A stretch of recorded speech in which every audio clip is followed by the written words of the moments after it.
Welcome to day 4, and the title of this module is Who Are You? There is a true story told about a mystic Jew named Rabbi Isaac Horowitz. He was called Itcha. He was a scholar and an exceptionally pious man all of his life. During the Holocaust, he was in his synagogue when it was set fire by the Nazis. The flames were everywhere. He was inside, and he knew he couldn't get out. He knew he was going to die. What would you do? What he did was he opened up the ark and took a Torah scroll in his arms, the Bible scroll.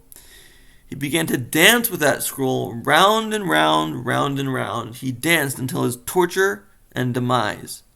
And I believe that if he can be joyful in that situation, you can be joyful in any situation that you face.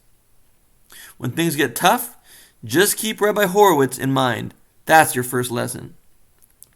So how does this mystic Jew feel happy in such a dire situation? Certainly his brain wasn't wired like ours. He had different programming. And that's what I intend to do for you in this course, to reprogram your mind into one that is powerful, fearless, and peaceful, loving, giving, and any other trait you want to develop. To understand how reprogramming works, we need to understand two mystic terms, iskafia and ishapcha. These words are tough to say, and yet they hold the key to all personal advancement.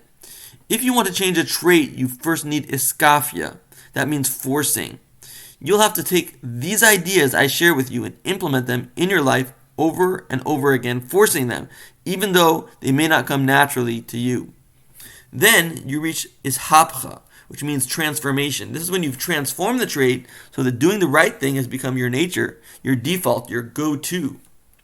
Once you've transformed, things become easy. The transformation stage is when you really opt out of anxiety. It no longer becomes an issue. Your thought patterns have made their grooves in your brain, and suddenly you can't imagine living with the old patterns ever again. It usually takes 30 days for transformation. I wanted to improve my stretching, so I put stretching on my calendar 5 times a day. Things got a lot better. But after a while, I remembered to stretch by myself.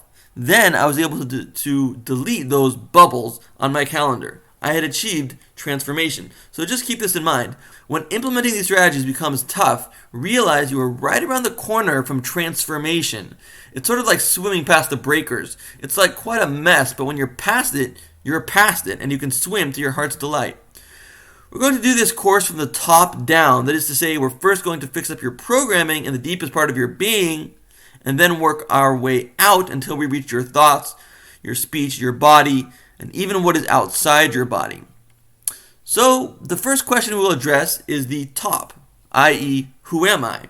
Not who am I today, or how am I acting right now, but throughout it all. What is the only thing that's constant? What am I always? Because you can cut off my arm and I'm still me. So the arm clearly isn't me. So what is that me that I always remain to be?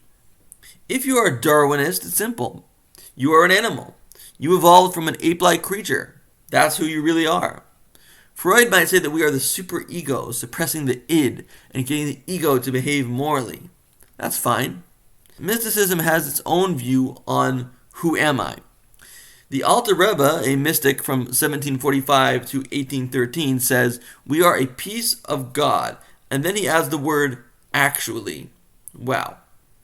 We are actually a piece of God. So if I'm to take this seriously, in all intents and purposes, we are God in a body actually. Who we really are is God actually. If who we really are is God, we should probably think about the implications of that. God is all powerful. God is all loving. God is all peaceful. God is all courageous. God is all truthful. God is all knowing. God is all integrity. He creates time, and oh yeah, everything about him is infinite. He is all of these things and more. And if you are a reflection of him, that means that you are also these things. Actually, you are all happy. You are all powerful.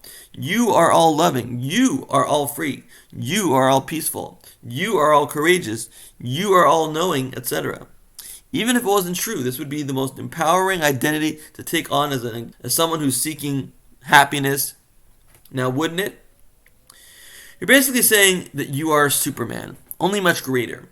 What this means practically is that you are full of infinite rivers of untapped potential.